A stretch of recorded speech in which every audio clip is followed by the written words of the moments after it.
Неге әйел мен еркек бір-біріне ұқсамайды? Бұл сұрақты бәріміз қойып көрген шығармыз. Кейде бір мәселені әр түрлі түсінуіміз, бір жағдайға мүлде кереғар реакция беруіміз жай ғана мінез айырмашылығы емес, биология мен эволюцияның нәтижесі. Төменде сіз білуіңіз мүмкін емес оң шынайы шок фактпен таныс боласыз. Олардың әрқайсысы әйел мен еркектің арасы неге аспан мен жерде екенін дәлелдейді. Дайын болсаңыз, шындықтың тереңіне бірге үңілейік. Бірінші факт, мидың құрылысы мен ақпаратты өңдеу тәсілі. Әйел мен еркектің ми құрылысы бірдей емес.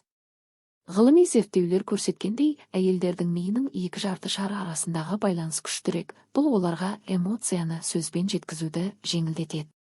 Ал еркектердің миында бір жарты шар ішіндегі байланыс белсенді, бұл логикалық және кеңістікті бағдарлау қабілетін күшейтеді.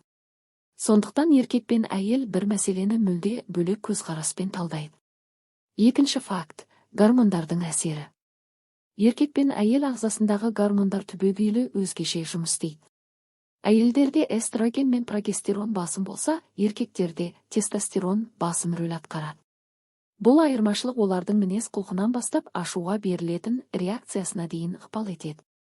Мысалы, тестостероны жоғары еркектер агрессияға бейім болады, ал эстрогені жоғары әйелдер эмоцияға жақын.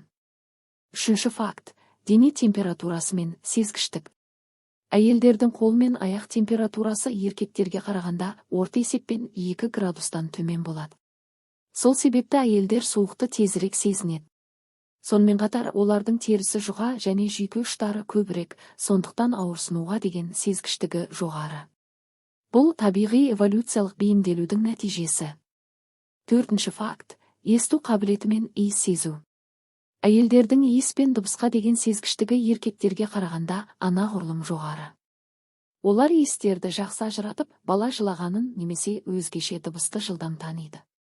Бұл биологиялық тұрғыда ана болуға бейімделгендіктің белгісі. Ал еркектердің есту қабілеті сәл әлсіз болғанымен, олар күрделі механикалық дыбыстарды жақсы ажырата алады. Бесінші факт, ауырсынуға төзімділік. Әйелдер босану сияқты өте қатты ауыртатын жағдайларға табиғи түрде бейімделген. Зерттеулер көрсеткендей, олардың ағзасы ауырсынуды өңдейтін эндорфинді көбірек бөледі. Еркектер ауырсынуға жылдам реакция беріп, шегіне жеткенде өз-өзін шектеуге бейім. Бұл айырмашылық өмірлік жағдайда қатты білінеді. Алтыншы факт, көру ерекшелігі мен түстерді тану.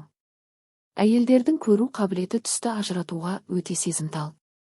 Олар қызылдың 20-дан астам реңкін бір-бірінен ажырата алады. Ал еркектердің басым бөлігі кейбір түстерді шатастырады, немесе айырмашылықты байқамайды. Бұл айырмашылық көру рецепторларының көз торындағы таралуынан, ми қабатындағы өңдеу жолдарынан туындайды. Жетінші факт, стресске реакция. Стресске жауап беру жүйесі еркек пен әйелде түбегейлі басқа. Еркектер көбінесе ұрыс немесе қашу стратегиясын ұстанса, әйелдер байланыс орнату және қорғау тәсілін таңдайды. Бұл гормоналды жүйедегі айырмашылықтарға байланысты.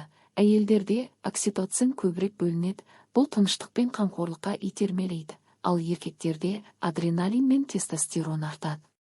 Сегізінші факт, тілді меңгеру мен сөйлеу дағдылары. Зерттеулерге сүйенсек, қыз балалар ер балаларға қарағанда ерте сөйлеуді бастайды және сөз қорын тезірек дамытады. Әйелдердің миының тілге жауапты бөліктері кеңірек және жақсы байланысты. Бұл оларды сезімді сөзбен жеткізуге, өзгелермен қарым-қатынасты дамытуға қабілетті етеді. Еркектер керісінше қысқа әрі нақты сөйлеуге бейім. Тоғызыншы факт, жасушалық қартаю жылдамдығы. Әйелдер еркектерге қарағанда баяу қартаяды. Бұл митохондрия мен теломера деп аталатын жасушалық құрылымдарға байланысты. Әйелдердің ағзасы антиоксиданттық қорғанысқа анағұрлым жақсы бейімделген, сондықтан оларда ұзақ өмір сүру мүмкіндігі жоғары. Көп елдерде әйелдердің өмір сүру ұзақтығы еркектерден 5-7 жылға артық. 10-шы факт, жүрек жұмысы мен қан айналымы.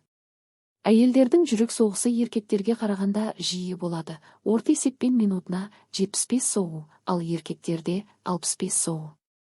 Сонымен қатар әйелдердің қан тамырлары икемдірек, бұл оларға жүктілік кезінде өзгерістерге бейімделуге көмектеседі.